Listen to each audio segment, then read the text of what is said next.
আমার নাম কাজী জাইয়ানা আফশিন জাইশা। কোথায় যাচ্ছ তুমি?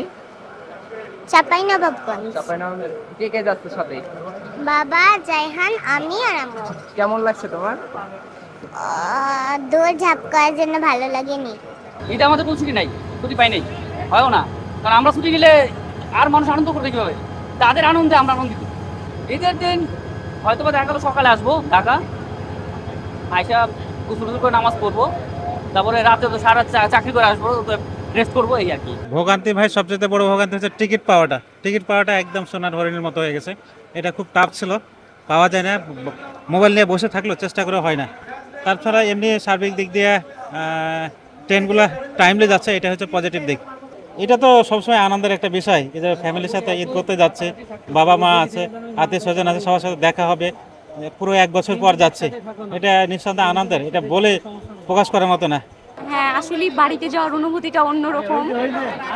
আজকে লাস্ট দিন পর্যন্ত অফিস করেছি, অফিস করে ফাইনালি বাসায় যাচ্ছি। যদিও অনেক আগে আমি এখানে এসেছি, তো ট্রেনে খুব ভালোভাবে উঠতে পারছি।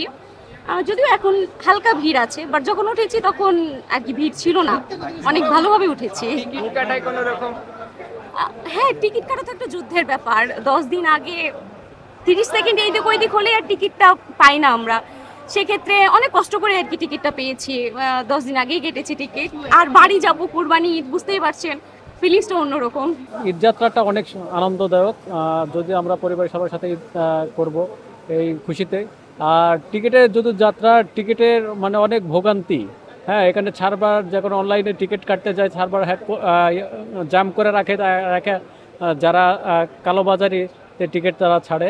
আসলে খুব একটা কষ্টদায়ক। যদি এইগুলা যদি সলভ হতো তাহলে আরও খুব ভালো লাগতো। প্রতিবারের তুলনায় এবছরে এমনি গ্যাদারিং অনেক কম, ঠিক আছে। এমনি জাস্ট নর্মাল যাত্রার মতো, এমনি নর্মাল প্রতিদিন যেভাবে যাত্রা করে মানুষজন, ঈদের সময় সেভাবেই যাচ্ছে। এখন টিকিট কাটার সমস্যা বলতে সমস্যা সবসময় থাকবে, কারণ টিকিট যতগুলো দেয় তার চেয়ে আমরা অনেক বেশি হিট করি অনলাইনে। হ্যাঁ, তো টিকিট এটা কপাল যে যা পাবে। আলহামদুলিল্লাহ এবার আমরা 2টা পেয়েছি। তো আমরা চাঁপাইনবাবগঞ্জ যাবো, তো খুব ভালো মতো যাচ্ছে ইনশাল্লাহ। নিরাপত্তা আগের চেয়ে অনেক জোরদার করা হয়েছে, নিরাপত্তা আগের চেয়ে অনেক ভালো, এবং কোনো ভিতরেও কোনো গ্যাদারিং নাই, আপনারাও দেখতে পাচ্ছেন। হ্যাঁ।